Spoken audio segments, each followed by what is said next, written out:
السلام علیکم سر، میں ذرا سود کے بارے میں جناب کے ذات چاہتا ہوں کہ نبی اکرم کے دور میں سود کی کیلکولیشن اور سود کا مفہوم کیا تھا، اور جس طرح آج کل کے ماڈرن بینک پرسنٹیج پہ کیلکولیٹ کرتی ہیں، دونوں میں کیا فرق تھا؟ اس وقت کس طرح کیلکولیٹ کرتے تھے اور آج کس طرح کرتے ہیں، اور یہ سود کی کتنی قسمیں اگر وضاحت کرتے مہربانی؟ اس پر بہت تفصیلی گفتگو اگر آپ سننا چاہتے ہیں تو میں پچھلے سال جب لاہور گیا تھا، وہاں کے ہمارے سینٹر میں اس پر ایک مجلس کا انعقاد 5 نشستوں میں، اس میں میں نے بہت تفصیل کے ساتھ اس کے دلائل بھی بیان کیے ہیں، پس منظر بھی بیان کیا ہے، اور موجودہ بینکاری پر بھی ایک تفصیلی تذکرہ دی۔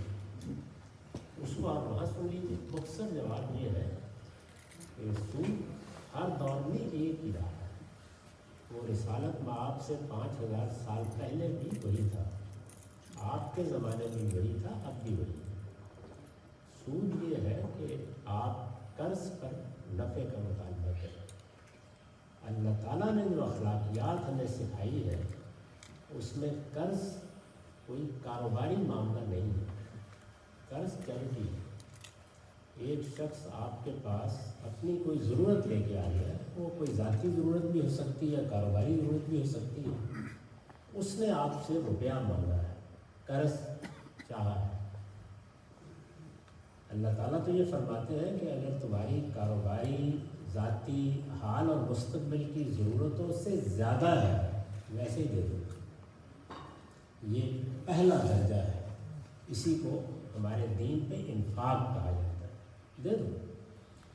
اگر اتنا حوصلہ نہیں ہے اور قرض دے رہے ہو تو اس کو بھی مدد سمجھو، اپنے بھائی کی چیریٹی سمجھو، اس پر نفع کا کوئی تصور نہیں، نفع کا مطالبہ نہ کرو۔ قرض پر نفع کا مطالبہ کیا جائے تو یہ سود ہے۔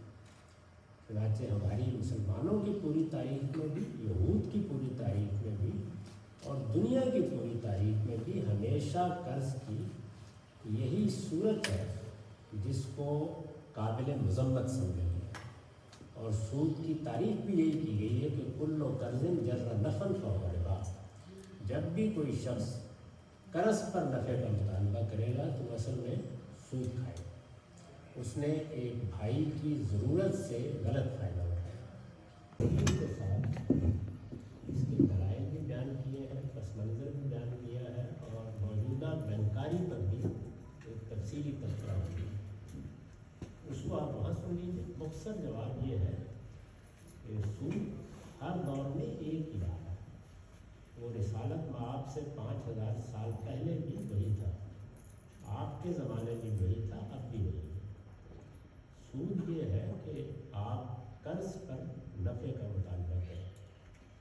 اللہ تعالیٰ نے جو اخلاقیات ہمیں سکھائی ہے اس میں قرض کوئی کاروباری معاملہ نہیں ہے، قرض چیریٹی ہے۔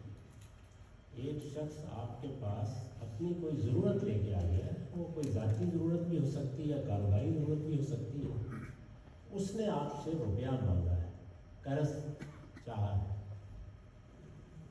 اللہ تعالیٰ تو یہ فرماتے ہیں کہ اگر تمہاری کاروباری، ذاتی حال اور مستقبل کی ضرورتوں سے زیادہ ہے ویسے ہی دے دو۔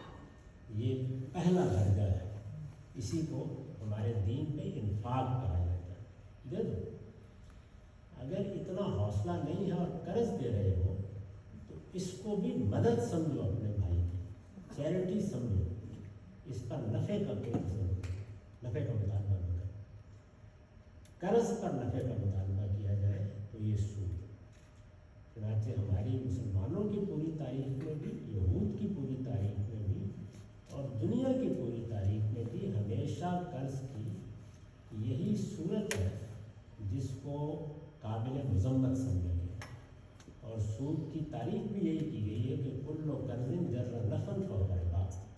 جب بھی کوئی شخص قرض پر نفع کا مطالبہ کرے گا تو اصل میں سود کھائے گا، اس نے ایک بھائی کی ضرورت سے غلط فائدہ اٹھایا۔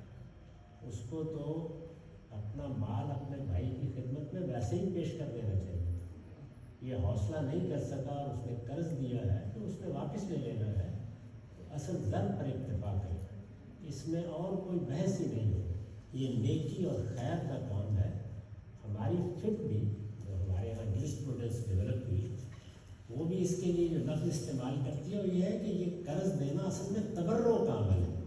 आप नेकी करने जा रहे हैं, तो नेकी करने जब आप जाते हैं तो उसमें नफ़े नुकसान नहीं देखते, उसमें मदद का, अपने भाई की मुआवनत का एहसास होना चाहिए। ये सूद है। अब कदीम ज़माने में जब लोगों ने देखा कि कर्ज लोग लेने जाते हैं आसानी से, तो कोई आदमी इतनी नेकी करने के लिए तैयार नहीं होता। जब उनके पास कुछ ज़ायद रुपया था तो उन्होंने इसको कारोबार बना दिया, यानी चैरिटी को कारोबार बना दिया। ये चैरिटी को कारोबार बनाने का अमल है जो सबसे पहले यहूद ने किया, ये अरब में भी मौजूद था, और यही असल में बैंक की तारीफ। यानी बैंक क्या था इस वक्त बैंक वो नहीं। बैंक क्या था? बैंक असल में एक नेकी, खैर, तबर्रो के अमल को कारोबार बनाने के गुनाह का इर्तिकाब था, और ऐसे ही बनाए। चुनांचे लोग कर्ज लेते थे, कमाते थे, उसकी बुनियाद पर उसमें बड़ी बहसें भी पैदा हुई। यहाँ से इस इदारे की पैदा हुई। इसकी तारीख आप पढ़ें, 400-500 साल की तारीख है, यहाँ से पैदा हुई। आहिस्ता आहिस्ता पिछले 200-2.25 साल में ये इदारा महज कर्ज देने का इदारा नहीं रहा।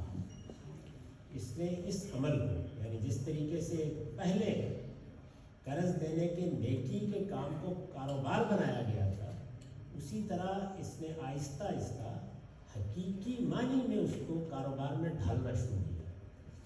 और इस वक्त अगर आप देखें तो जिस चीज़ को आप महज कर्ज कहते हैं, आमतौर पर जदीद बैंकारी में पर्सनल लोन की ताबीर इख्तियार की जाती है, उसके लिए उसका हिस्सा बैंकारी के निज़ाम में इंतहाई कम रह गया।